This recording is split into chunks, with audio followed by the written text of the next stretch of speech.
Part 2 of Chapter 53, we're going to be looking at exponential growth. Exponential growth is growth of a population when conditions are absolutely gem perfect. So there's unlimited resources in the environment. There is no predation going on. How does a population grow? Exponentially. Let's check out how this works. To start with, ultimately, what affects change in population would be all these factors. How many are born compared to how many die, how many people enter the population versus how many exit the population. So it's an interaction of really all four of these things. However, in modeling it exponentially, it's really tough to factor in the number of people, or individuals I should say, entering or exiting a population. So for the sake of exponential growth model, those two factors are left out of the equation. So what's the equation look like? Well, change in the population over change in time equals B minus D. Births minus deaths. Now we're going to manipulate this formula just a little bit. It does get changed slightly, but ultimately this is it. Number of births minus deaths over a given period of time. So to start with, looking at that B value from B minus D. We need to take into account the per capita birth rate as well as the per capita death rate. Per capita birth rate, number of offspring produced per unit time by an average person in that population. So for example, if there were 34 births per year in a population of 1,000 individuals, that would be 34 divided by 1,000 to figure out the average per capita birth rate, which would be 0.034. And that would equal B. So what if the population is 500, but we have a B value? So if we had that lowercase b value, 0.034, we can multiply that by the population size we have to figure out our big B value, which would be little b times n. So 0.34 times 500, that would equal a big B value of 17 births per year.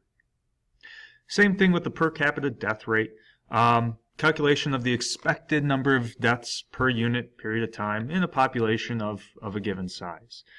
So D is actually M, where M is the per capita death rate, times N. If 16 individuals die per year in a population of 1,000, then 16 divided by 1,000 is 0.016, which would be our per capita death rate. So now that we have an M value, we can multiply that by the population, whatever that happens to be, and we would have our death rate.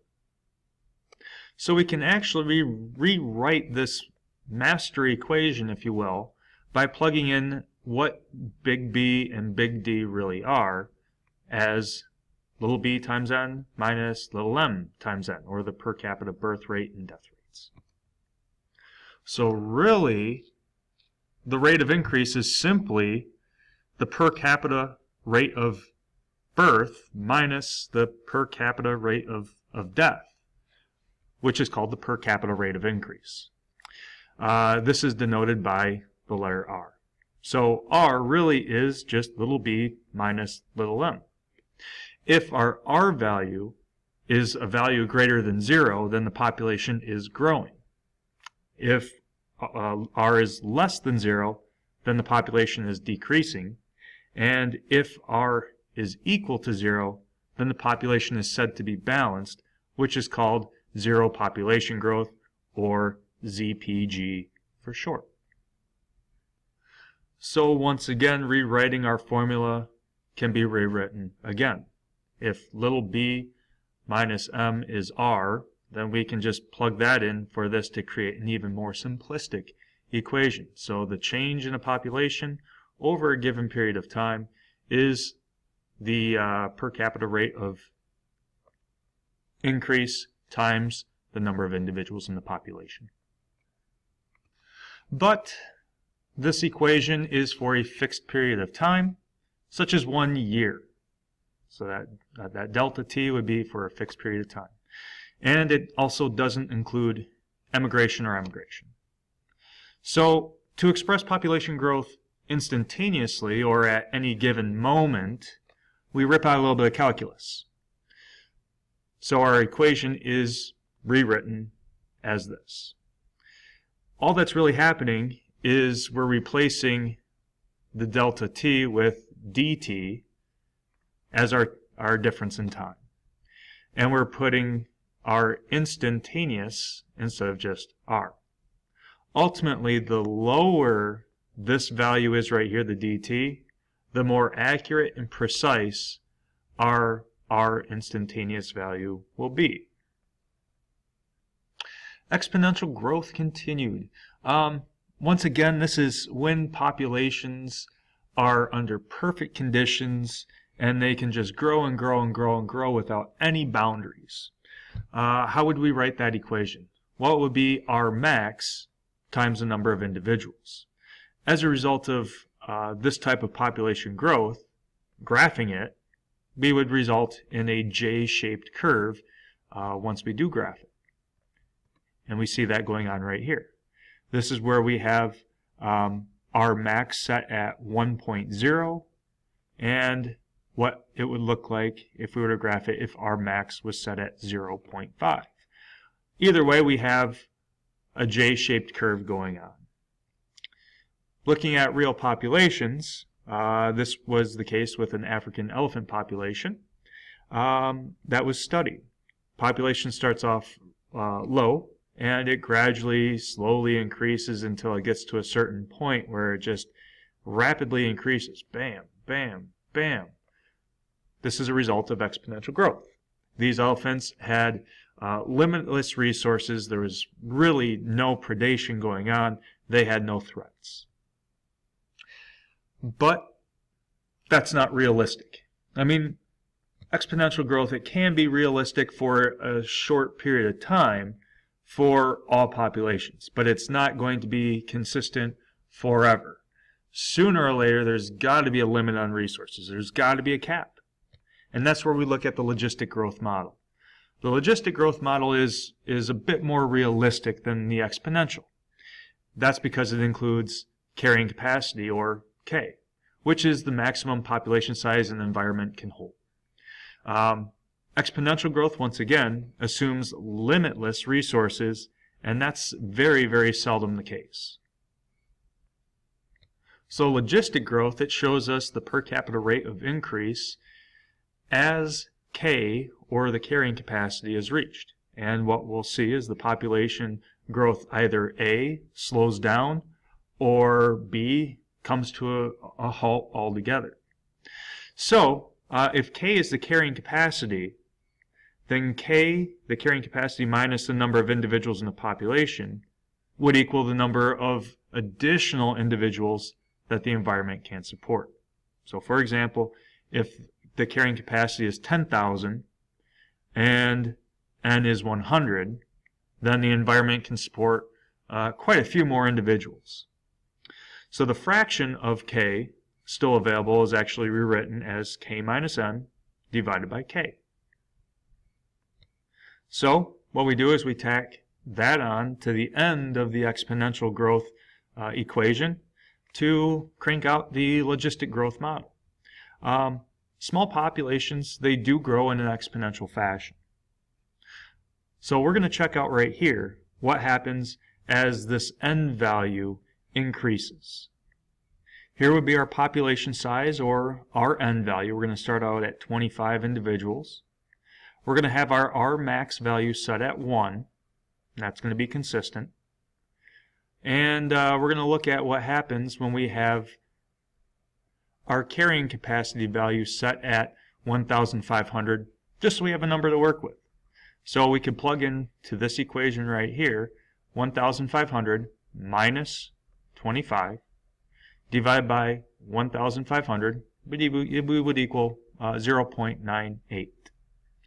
Multiply those two values together, which would be our R max value, times 0.98, and we would have 0.98. Our population growth then would be how many more individuals would we add after this generation? Well, it would be 1, our max is 1, times n, 25, times this, which we determined to be 0.98.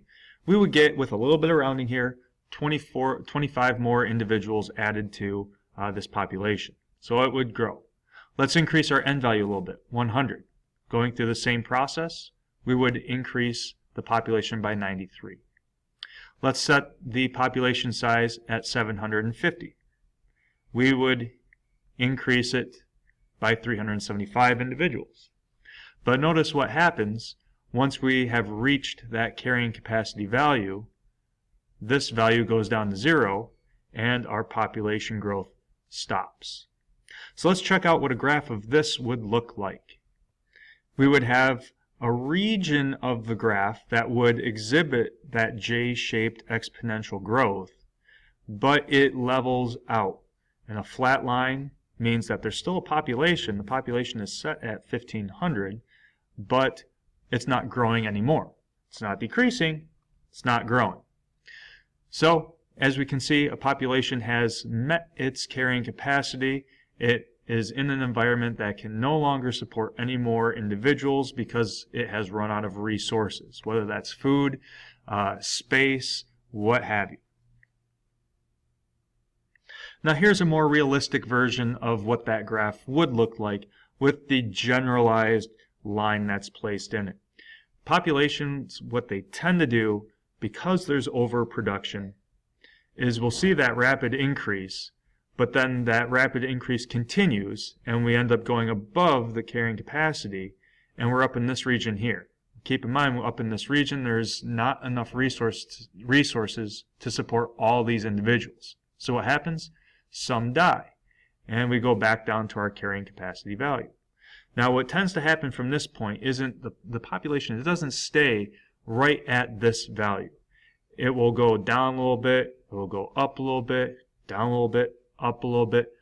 Ultimately what's happening is it's hovering right around this value, and that's where the population will remain as long as conditions in that environment stay at whatever level it happens to be at. We'll draw the line right here for this particular section of the chapter. I would recommend looking over the concept check questions for sections 53.2 and 53.3. You can find those on pages 1177 and 1179 of the text. It will take you through a little bit of review on exponential and logistic growth. All right, we'll hopefully conclude this chapter in our third video.